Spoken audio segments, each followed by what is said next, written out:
Hello दोस्तों, कैसे हो आप सभी लोग। आशा करता हूँ अच्छे होंगे। धर्म स्टडी आईटी क्लासेस पर आपका स्वागत है। अगर चैनल को लाइक सब्सक्राइब नहीं किया तो प्लीज़ लाइक सब्सक्राइब कर दीजिए और बेल आइकन दबा दीजिए और दोस्तों को शेयर कर दीजिए। तो दोस्तों, सबसे बड़ी खुशखबरी ये है कि जैसा कि हम बता रहे थे कि आर ओ की वैकेंसी के बारे में। तो आर ओ की जो वैकेंसी है, 411 कुल पद हैं। उनका नोटिफिकेशन जारी हो गया है और आज से क्या हो जाएगा, उनका रजिस्ट्रेशन होना, फॉर्म फिल होना शुरू हो जाएगा।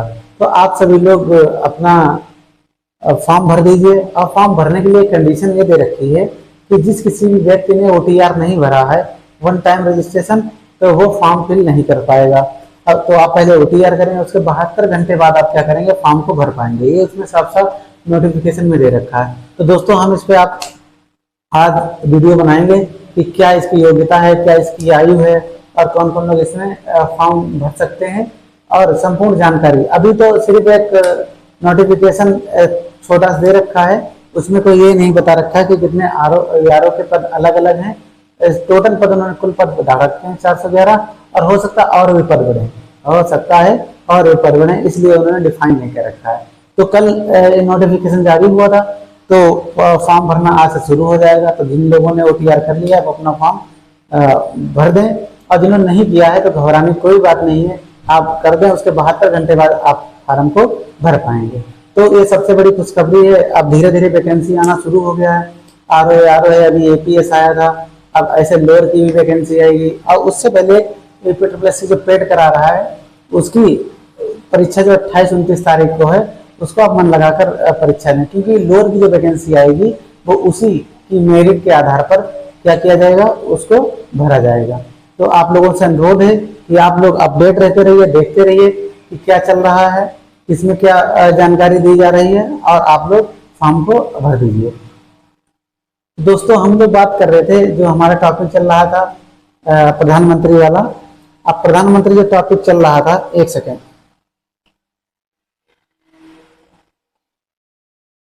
जो प्रधानमंत्री हमारा टॉपिक चल रहा था उसमें हमने भारत के सर्वाधिक लंबे समय तक जो प्रधानमंत्री थे पंडित जवाहरलाल नेहरू, लगभग 17 वर्षों तक, और इन्हें प्रधानमंत्री के बारे में पढ़ा था। इन्हें विदेश नीति का जनक कहा जाता है।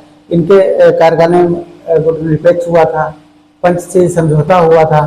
तो ऐसे बहुत ही महत्वपूर्ण आईआईटी, आईआईएम और अभम बांधों के बारे में इन्हें मंदिर का जनक कहा गया था, कि आधुनिक भारत का मंदिरों का जनक इन्होंने किसको कहा था, आईआईटी थी, आईआईएम थे, और जो इन्होंने योजना आयोग की स्थापना की थी।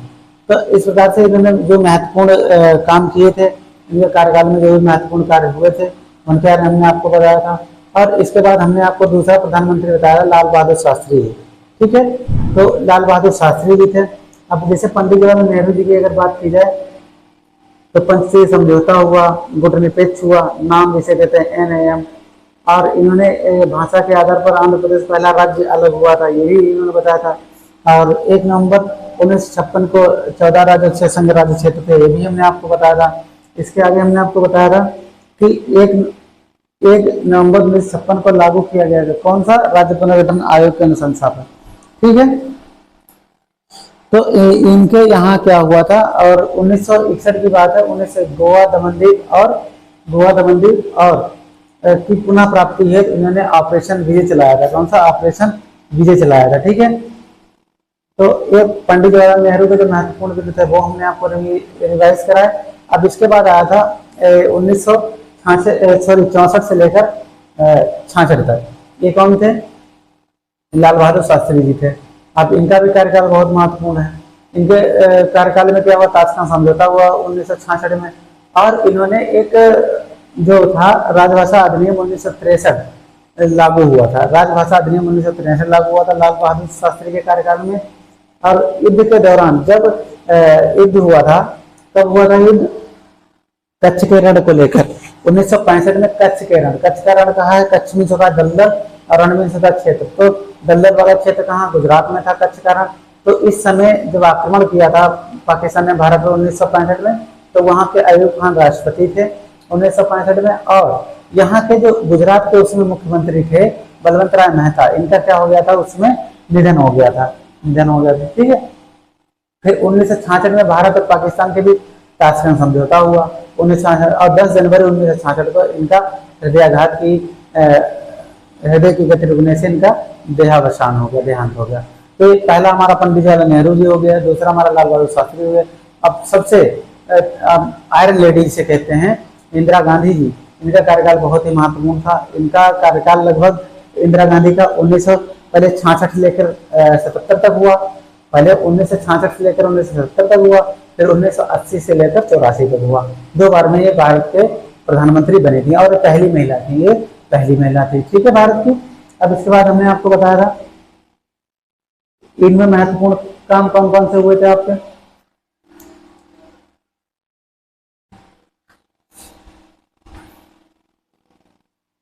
बांग्लादेश की स्थापना इन्हीं के कार्यकाल में हुई थी। शेख मुजीबुर रहमान को बांग्लादेश के जनक कहा जाता है, ठीक है। और भी आपको बताया था इन्होंने ये क्या किया था, इनके जो राष्ट्रीय आपातकाल पाकिस्तान आक्रमण के कारण ही लगा था, दूसरी बार राष्ट्रपति शासन, ठीक है। और इनके कार्यकाल में जो महत्वपूर्ण विषय था वो हम आपको पढ़ा चुके हैं। अब इसके बाद आता है इंदिरा गांधी के बाद आता है आपका मोरारजी देसाई जी। अब कौन आता है, मोरारजी देसाई जी, ठीक है, मोरारजी देसाई जी। तो मोरारजी देसाई के बारे में आज पढ़ते हैं, ठीक है। आज हम पढ़ेंगे मोरारजी देसाई के बारे में पढ़ेंगे। ये हमारे अगले प्रधानमंत्री हैं। कौन से, पहले पंडित जवाहरलाल नेहरू हो गए, दूसरे लाल बहादुर शास्त्री हो गए, तीसरे आपके इंदिरा गांधी जी हो गए, चौथे हमारे मोरारजी देसाई हो गए। अब इनका कार्यकाल पढ़ते हैं, ठीक है। 1977 में क्या हुआ था, केंद्रीय स्तर पर पहली बार गैर कांग्रेसी सरकार बनी थी। लगातार केंद्र सरकार में कांग्रेस सरकार बना रही थी और शासन कर रही थी, लेकिन पहली बार 1977 में, कब, ये पूछा जा सकता है कि गैर कांग्रेसी सरकार कब बनी, तो आप लगाएंगे 1977 में पहली बार गैर कांग्रेसी सरकार का गठन हुआ। गैर कांग्रेसी सरकार का गठन हुआ और प्रधानमंत्री कौन बने, मोरारजी देसाई बने। अब ये पहली गठबंधन सरकार थी। 1977 में मोरारजी देसाई भारत के पहले ऐसे गैर कांग्रेसी प्रधानमंत्री बने। और किसके सहयोग से, पहली बार गठबंधन की सरकार बनी थी और देसाई जी के नेतृत्व में, ठीक है। अब 1977 में क्या हुआ, आपातकाल की जांच के लिए 1977 में जब मोरारजी देसाई जी थे, तो 1977 में आपातकाल की जांच के लिए जेसी शाह एक कमेटी गठित की गई थी, आयोग गठित किया गया था। उसकी अध्यक्षता, आयोग का गठन किया गया था, उसकी अध्यक्षता भी किसने की थी, मोरारजी देसाई ने। किसने की थी, मोरारजी देसाई ने, ठीक है। अब इनके आगे क्या था, इस सरकार में अटल बिहारी स्वर्गीय अटल बिहारी वाजपेयी जी का क्या थे, इनकी सरकार में विदेश मंत्री थे। कौन से, विदेश मंत्री थे। और 1978 में एक विदेश मंत्री के तौर पर संयुक्त राष्ट्र महासंघ यूएन में इन्होंने भाषण दिया था 1978 में, ठीक, 1978 में संबोधित किया था, ठीक। और क्या हुआ, इन्हें स्वर्गीय श्री अटल बिहारी वाजपेयी जी को एक पाकिस्तान का सर्वोच्च पुरस्कार सरकार द्वारा, पाकिस्तान सरकार द्वारा निशान ए पाकिस्तान पुरस्कार दिया गया था। कौन सा, निशान ए पाकिस्तान पुरस्कार दिया गया था, ठीक, याद रखिएगा, सम्मानित किया गया इनको।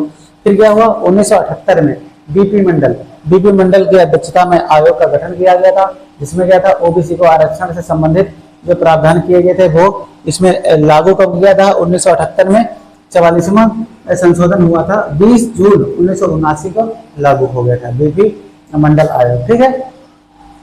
अब इसके बाद बात करते हैं कि 38वें संविधान संशोधन द्वारा क्या हुआ था, अनुच्छेद 352, 356, 360, 123, 213। देखिए 56, 60 में, 52 में आपको ये राष्ट्रीय आपात और द्वितीय आपात और राष्ट्रपति शासन के बारे में दे रखा है। 123 में क्या है, राज्यपाल क्या कर सकता है, राष्ट्रपति अध्यादेश ला सकता है, और इसी को 213 में राज्यपाल अध्यादेश ला सकता है। तो किए गए प्रावधानों को रद्द कर दिया गया। जो भी एक प्रावधान किया गया था कि कौन इस पर कानून कब किस स्थिति में बना सकता है, उसको रद्द कर दिया गया। फिर एक 39वां संविधान संशोधन हुआ था। इसमें क्या हुआ था, राष्ट्रपति, उपराष्ट्रपति, प्रधानमंत्री और लोकसभा अध्यक्ष के चुनाव के संबंध में इन्होंने क्या किया था, जो प्रावधान था कि उसे रद्द कर दिया गया। राष्ट्रपति के लिए क्या था, राष्ट्रपति के लिए 39वें संविधान संशोधन में ये था कि मंत्रिपरिषद के परामर्श पर मानने की अनिवार्यता समाप्त कर दी। पहले क्या था कि अगर मंत्रिपरिषद कोई बात कहता है तो उसको राष्ट्रपति मानेगा, ये अनिवार्यता थी, लेकिन इसको खत्म कर दिया गया। अब एक बार एक पुनर्विचार के लिए उसको भेज सकता है, कोई भी अध्यादेश आता है। ठीक, ये हो गया।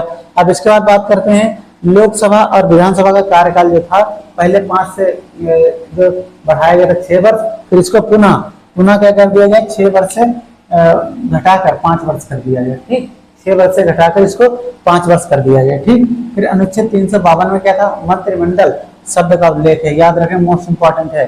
संविधान के किस अनुच्छेद में मंत्रिमंडल पद का उल्लेख है, शब्द का उल्लेख है, तो अनुच्छेद 352 में। ठीक, अब बात करते हैं 1979 में। 1979 में क्या है, मोरारजी देसाई की जब सरकार चल रही थी तो उन्होंने इनके खिलाफ एक अविश्वास प्रस्ताव आया।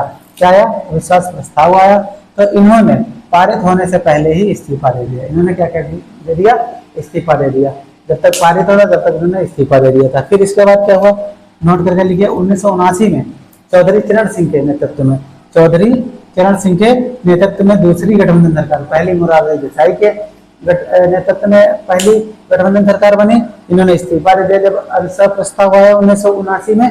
फिर चौधरी चरण सिंह के नेतृत्व में दूसरी गठबंधन सरकार बनी, और चौधरी चरण सिंह एकमात्र ऐसे प्रधानमंत्री थे जो प्रधानमंत्री के रूप में लोकसभा में नहीं गए। इंपॉर्टेंट है, ऐसे पूछ सकता है कि प्रधानमंत्री ऐसे कौन से थे जो लोकसभा के रूप में लोकसभा में नहीं गए प्रधानमंत्री के रूप में, तो वैसे चौधरी चरण भाई चौधरी साहब थे, उनका जज्बा था इसलिए वो नहीं गए। ठीक है, तो ये महत्वपूर्ण हमारे बिंदु हुए मोरारजी देसाई के जो कार्यकाल के थे। अब हम बात करेंगे इसके आगे। 31 अक्टूबर 1984 को इंदिरा गांधी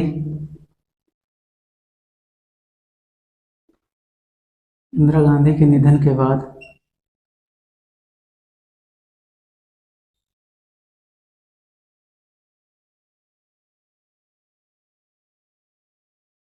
ये प्रधानमंत्री बने। ठीक, ये प्रधानमंत्री बने। जब इंदिरा गांधी जी का निधन हो गया तो ये क्या बने, प्रधानमंत्री बने। ठीक, फिर क्या हुआ था, एक बहुत ही महत्वपूर्ण घटना थी 1984 की।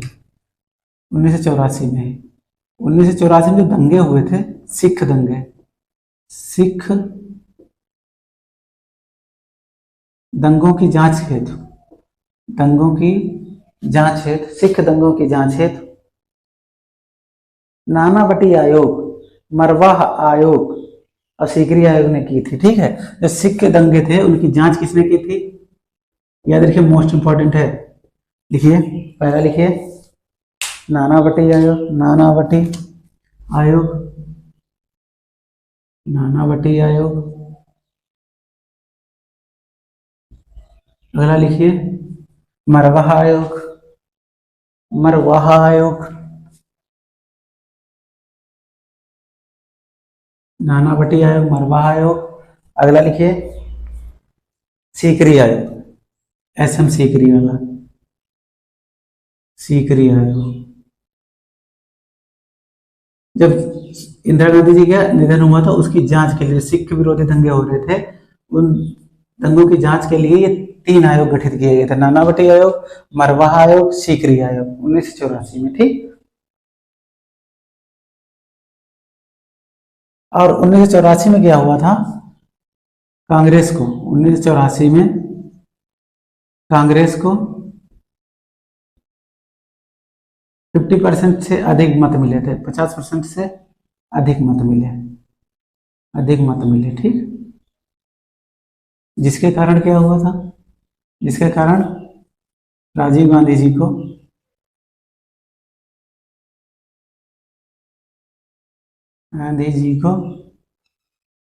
सबसे लोकप्रिय प्रधानमंत्री बताया गया, सबसे लोकप्रिय प्रधानमंत्री माना जाता है। ठीक, क्या हुआ था 1984 में, कांग्रेस जब भाई उनका निधन हो गया इंदिरा गांधी जी का, फिर इलेक्शन हुआ, फिर 50% से अधिक, लगभग 400 सीटों से भी अधिक कांग्रेस को मिली थी, जिससे क्या हुआ कि जो राजीव गांधी थे इन्हें सबसे लोकप्रिय प्रधानमंत्री के रूप में देखा जाता है। ठीक, 1985 में क्या हुआ था, 52वां संविधान संशोधन हुआ था। 1985 में क्या हुआ, महत्वपूर्ण घटना ये भी थी, 1985 में 52वां संशोधन हुआ। इसमें क्या था कि 1/3 अगर किसी पार्टी के सदस्य पार्टी छोड़ते हैं, 1/3 से कम सांसद या विधायक दल से कम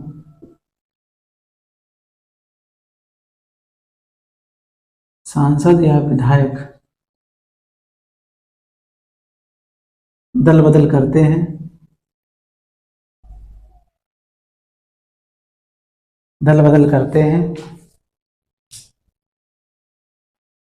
तो सदस्यता समाप्त करने का प्रावधान था। सदस्यता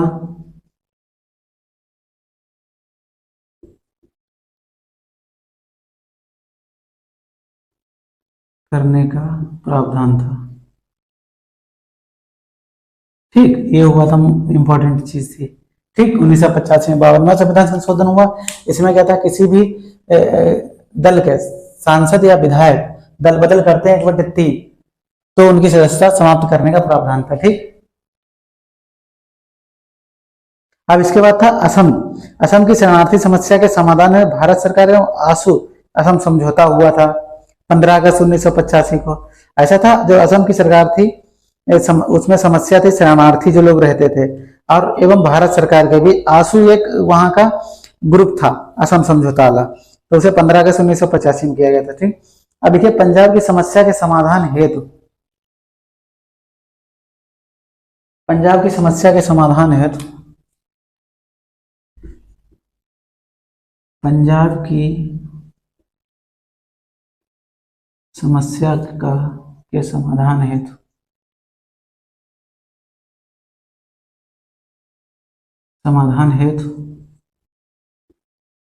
एक समझौता हुआ था। किसके किसके बीच हुआ? राजीव गांधी, हरचरण सिंह लोंगेवाल। राजीव समझौता हुआ एक, किसके बीच हुआ?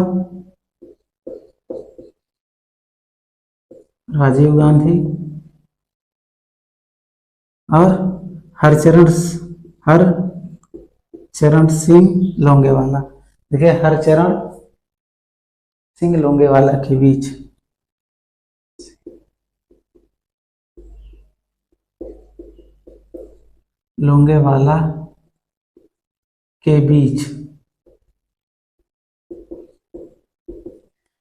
गांधी लोंगेवाल समझौता हुआ। गांधी लोंगेवाल समझौता हुआ। कौन सा? गांधी लोंगेवाल समझौता हुआ।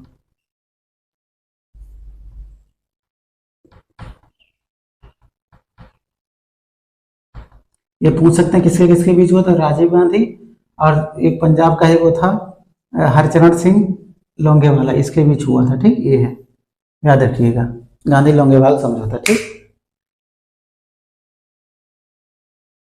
फिर बाद में क्या हुआ? हरचरण सिंह की हत्या कर दी गई, याद रखो। समझौता होने के बाद क्या हुआ था?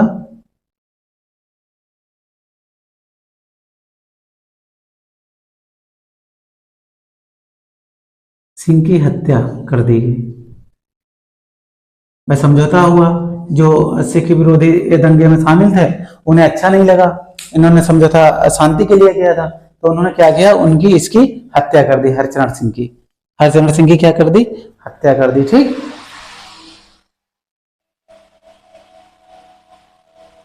अब 1986 व 88 में 1986 व 88 में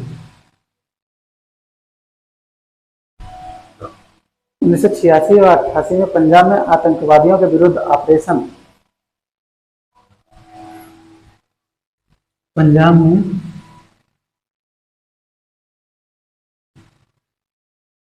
आतंकवादियों के विरुद्ध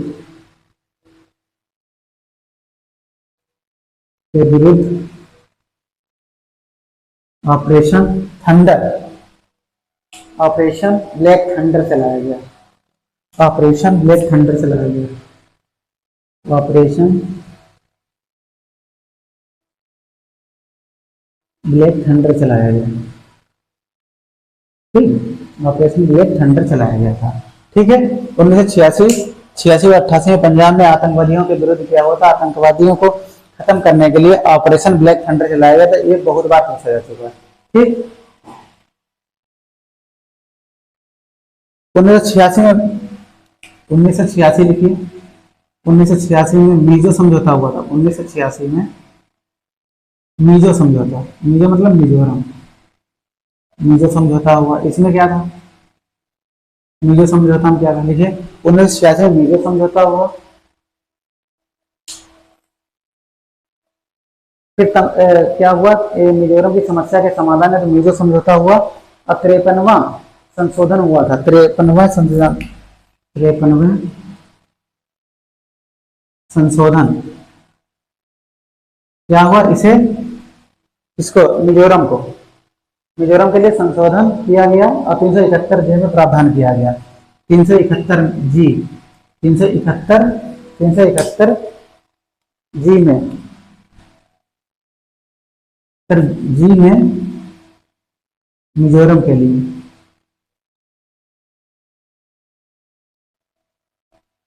प्रावधान किया गया। ठीक, मिजोरम के लिए प्रावधान समझ में आ रहा। कोई अगर डाउट है तो बताइएगा, ठीक है। 1986 में मिजो समझौता हुआ किसके बीच, केंद्र सरकार और मिजोरम की सरकार के बीच, और इसे इसका प्रावधान किया गया मिजोरम के लिए क्या केंद्र सरकार करेगी, अनुच्छेद याद रखिए 371 जी में, 371 जी में, ठीक। अब 1986 में 55वां हुआ, 1986 में 55वां भी हुआ था, 55वां हुआ, इसमें भी 55वां याद रख लीजिए, ये भी इंपॉर्टेंट है। 55वां हुआ, ये किसके लिए, अरुणाचल प्रदेश के लिए विशेष प्रावधान था, ठीक, अरुणाचल प्रदेश के लिए।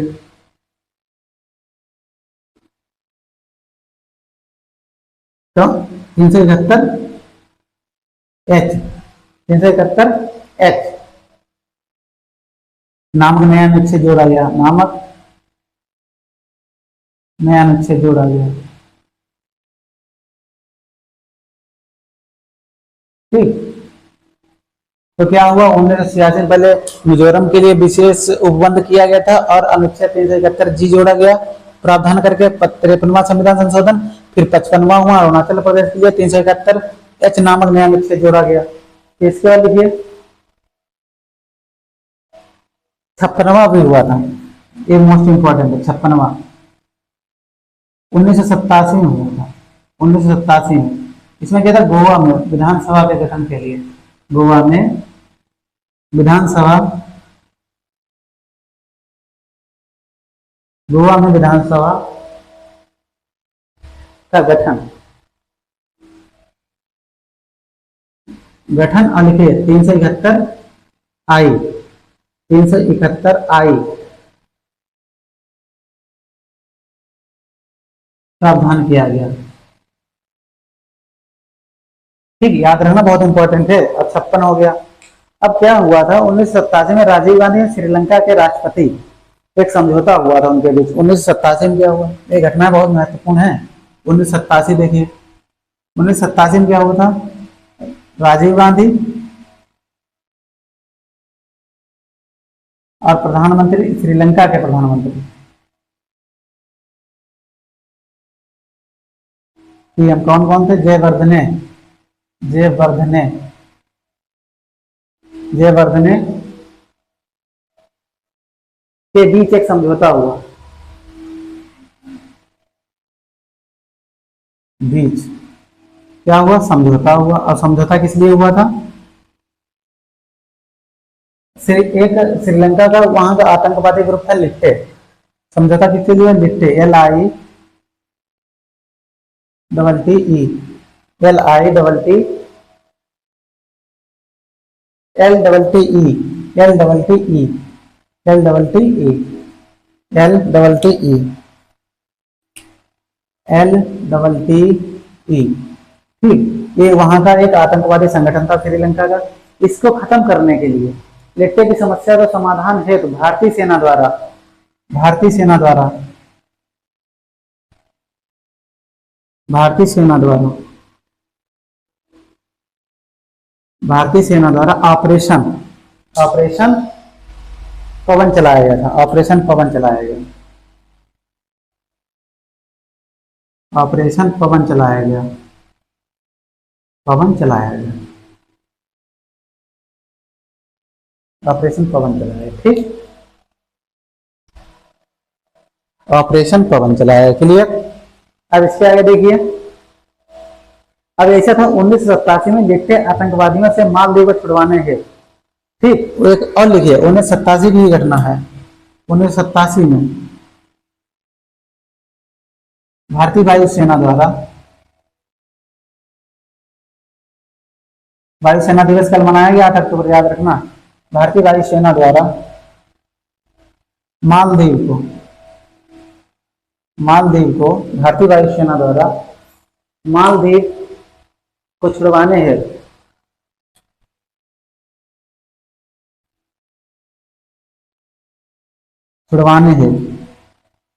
ठीक। 1987 में क्या हुआ था, लिट्टे आतंकवादियों ने मालदीव को क्या कर लिया था, हाईजैक कर लिया था, उस पर अपना अधिकार कर लिया था। किसने? लिट्टे द्वारा, ठीक है। तो किससे?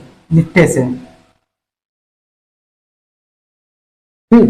तो लिट्टे से मालदीव को छुड़वाने के लिए एक ऑपरेशन चलाया था, ऑपरेशन कैक्टस। ऑपरेशन कैक्टस चलाया था, ऑपरेशन कैक्टस चलाया, ठीक। क्या चलाया था? ऑपरेशन कैक्टस, भारतीय वायुसेना ने, ठीक। अब 1987 में बोफोर्स तो घोटाला हुआ था। 1987 में क्या होता? बोफोर्स घोटाला, बोफोर्स घोटाला हुआ। इसकी जांच के लिए, बोफोर्स घोटाले की जांच के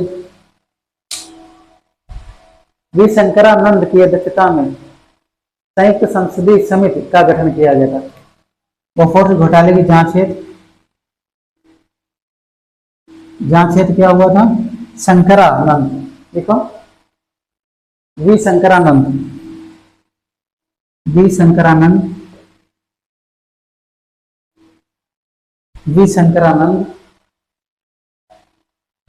की अध्यक्षता में, संयुक्त की अध्यक्षता में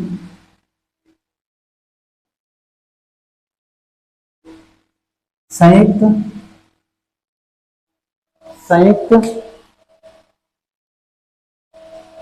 बोफोर्स घोटाले की जांच हेतु वी शंकरानंद की अध्यक्षता में संयुक्त संसदीय समिति का गठन किया गया। संसदीय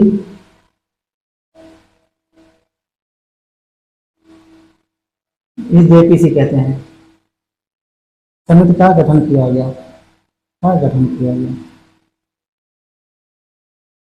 ठीक। इसके बाद क्या हुआ था? 1989 में 61वां संविधान संशोधन हुआ था, ठीक। 1989 में अनुच्छेद 326 में यह संशोधन किया गया कि मतदाता की आयु 21 से घटाकर 18 वर्ष कर दी जाएगी। फिर 1989 में कांग्रेस की हार के पश्चात बीजेपी की सपोर्ट से बीपी सिंह प्रधानमंत्री बने, या एक गठबंधन सरकार बनी। बीपी सिंह अगस्त 1990 में मंडल आयोग की सिफारिशों को लागू करते हुए ओबीसी को आरक्षण दिया, ठीक। फिर 1990 में बीपी सिंह द्वारा इस्तीफा देने से कांग्रेस के समर्थन से चंद्रशेखर पीएम बने। अब यह चौथी गठबंधन सरकार। उसके बाद क्या हुआ? लगातार 1970 से गठबंधन सरकार बनती रही, ठीक है। और फिर 21 मई 1991 के चुनाव प्रचार के दौरान पूर्व प्रधानमंत्री की क्या हो गई? मृत्यु हो गई, ठीक है। क्या हो गई? मृत्यु हो गई, ठीक है। तो एक बार देख लीजिए फिर से, देखिए रिवीजन करते हैं। 1984 में कांग्रेस को क्या हुआ? यहाँ देखो पहले कि 31 अक्टूबर 1984 को स्वर्गीय श्रीमती इंदिरा गांधी जी का निधन हो गया। उसके निधन के बाद प्रधानमंत्री कौन बने? राजीव गांधी जी बने। कौन बने? राजीव गांधी जी बने 1984 से लेकर 1989 तक। क्लियर। दूसरा पॉइंट है, 1984 में सिख दंगे हुए थे। सिख विरोधी जो दंगे थे उनकी जांच हेतु आयोग गठित किए गए, 3 आयोग गठित किए गए। ये पूछा जा सकता है, नानावटी आयोग, मरवाह आयोग, सीकरी आयोग, ये 3 आयोग गठित किए गए। फिर उसके बाद फिर भाई जब गठित हुए, इंदिरा गांधी जी की मृत्यु हुई, तो उसके बाद क्या हुआ? 1984 में कांग्रेस को बम्पर वोट मिले और लगभग 50% से अधिक वोट मिले और 400 सीटों से ज्यादा सीटें जीती, ठीक। फिर ये हुआ। फिर 1985 में क्या हुआ? 52वां संविधान संशोधन हुआ। इस संविधान संशोधन में ये हुआ था, किसी भी पार्टी के सांसद या विधायक 1/3 सदस्य अगर पार्टी छोड़ते हैं से कम, 1/3 से कम अगर सदस्य दल बदल करते हैं तो उनकी सदस्यता समाप्त करने का प्रावधान था, ठीक। ये हो गया। फिर पंजाब की समस्या भाई खड़ी हो गई। पंजाब की समस्या क्या थी? पंजाब की समस्या के समाधान हेतु एक समझौता हुआ राजीव गांधी और वहां का एक नेता था हरचरण सिंह लोंगेवाला। इनके बीच एक समझौता हुआ। किसके बीच? राजीव गांधी और हरचरण सिंह लोंगेवाला के बीच। कि शांति बनी रहे, पंजाब में कोई भी ऐसी घटना ना हो जिससे जन माल की हानि हो। तो गांधी लोंगेवाल समझौता हुआ था राजीव गांधी और हरचरण सिंह लोंगेवाला के बीच। हरचरण सिंह की हत्या कर दी गई। वहां के लोगों ने फिर क्या कर लिया, हत्या कर दिया, क्योंकि उन्होंने एक शांति के लिए समझौता किया, लेकिन वहां के लोग शांति चाहते नहीं थे, जो सिख विरोधी लोग थे। फिर 1986 व 88 में पंजाब में आतंकवादियों के विरुद्ध 1986 और 88 में पंजाब में आतंकवादियों का बोलबाला था। उनके विरोध में ऑपरेशन ब्लैक थंडर चलाया गया। ऑपरेशन ब्लैक थंडर चलाया गया, जिससे आतंकवादियों का अंत किया गया। ठीक, अब इसके बाद 1986 में एक मिजोरम राज्य के रूप में मिजो समझौता हुआ। मिजो समझौता पूछ सकते किसके बीच, भारत सरकार और मिजोरम सरकार के बीच हुआ था। 53वां संविधान संशोधन हुआ और ऐसे 371 जी में मिजोरम को विशेष राज्य का दर्जा दिया गया था। ठीक, यह विशेष प्रावधान किए गए थे। इसके 1986 में 55वां हुआ। अरुणाचल प्रदेश को अनुच्छेद 371 में नियामक न्याय का अनुच्छेद जोड़कर उसको प्रावधान किया गया। 56वां 1987 मोस्ट इंपोर्टेंट है। इसमें गोवा में विधानसभा के गठन से संबंधित अनुच्छेद 371 आई जोड़ा गया था। तो विधानसभा क्या होगी, एक विधानसभा होगी गोवा में। ठीक, अब इसके बाद बात करते हैं, राजीव गांधी जी को सबसे लोकप्रिय प्रधानमंत्री माना गया क्योंकि सर्वाधिक सीटें मिली, सर्वाधिक मत मिले। फिर 1987 में राजीव गांधी श्रीलंका गए, 1987 में राजीव गांधी श्रीलंका गए और वहां के जो प्रधानमंत्री थे, जयवर्धने के बीच एक समझौता हुआ। जो वहां का एक सक्रिय आतंकवादी गुट था, लिप्टे जिसे कहते हैं, तो भारतीय सेना द्वारा वहां पे ऑपरेशन पवन चलाया गया था और उस लिप्टे ग्रुप का अंत किया गया। इसके बाद भारतीय वायुसेना 1987 में क्या हुआ, मालदीव को लिप्टे ग्रुप ने क्या कर लिया था, अपने अधिकार क्षेत्र में कर लिया था। तो मालदीव को छुड़ाने के लिए भारतीय वायुसेना ने ऑपरेशन कैक्टस चलाया। ऑपरेशन कौन सा चलाया, कैक्टस चलाया। ठीक, 1987 में एक बहुत बड़ा घोटाला हुआ था, बोफोर्स तोप घोटाला। इसकी जांच है बी शंकरानंद की अध्यक्षता में क्या हुआ, संयुक्त संसदीय समिति जेपीसी का गठन किया गया, जिसकी अध्यक्षता बी शंकरानंद जी ने की थी और इसकी जांच हुई थी। तो दोस्तों इस प्रकार से महत्वपूर्ण बिंदु थे। अब आपको कुछ 2-4 और महत्वपूर्ण राजीव गांधी जी के बारे में बताया है, वो उसके बाद फिर अगले प्रधानमंत्री के रूप में हम नए किसी को पढ़ेंगे। ठीक, तो आप लोगों के लिए बहुत बहुत शुभकामनाएं, क्योंकि वैकेंसी आ गई है और आप लोग लगातार अपना प्रयास जारी रखिए, तैयारी में सही से लग जाइए। 2 महीने, लगभग 2-3 महीने आपको टाइम मिलेगा, इसमें पूरा रिवीजन हो जाएगा आपका, पूरी अच्छी से तैयारी हो जाएगा। तो हम आशा करते हैं आप लोग तैयारी करेंगे। आज के लिए इतना ही, मिलते हैं आपको अगले वीडियो में। तब तक के लिए जय हिंद, जय भारत।